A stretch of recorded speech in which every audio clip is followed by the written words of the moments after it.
Quloqingiz to'lib qolsa, uy sharoitida tozalashga harakat qilmang. Sababi bu sizni kar bo'lishingizga olib kelishi mumkin. Quloq nimaga o'zi to'lib qoladi? Bir necha sabablari bor quloq to'lib qolishiga. Birinchi sababi bu individual holat. Ya'ni quloqda o'zini tashqi eshituv yo'lida bezlar bo'ladi, quloq kir ishlab chiqaradigan. Bu bezlar ba'zida ko'p ishlab chiqariladi hamda quloq yo'lida tez kir to'planadi.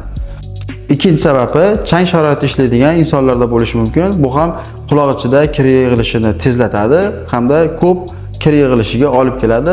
Keyingi sabablari anatomik holat bo'lishi mumkin. Tashqi eshituv yo'li tor, egrilik holatlari kuzatilishi mumkin. Bu ham kir yig'ilishiga olib keladi hamda bizda ko'p uchraydigan quloqda uyda yoki boshqa sharoitlarda turli xil metal yoki cho'plar bilan tozalash ham quloq ichida kir yig'ilishini tezlashishiga olib keladi.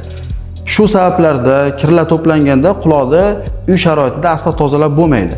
Sababi siz tozalayotganingizda quloq ichidagi kirni quloq pardasiga surib, quloq pardasiga jarohat yetkazishingiz mumkin. Bu jarohatdan quloqda surunkali kasalliklar rivojlanadi, hatto karlikka olib kelishi mumkin.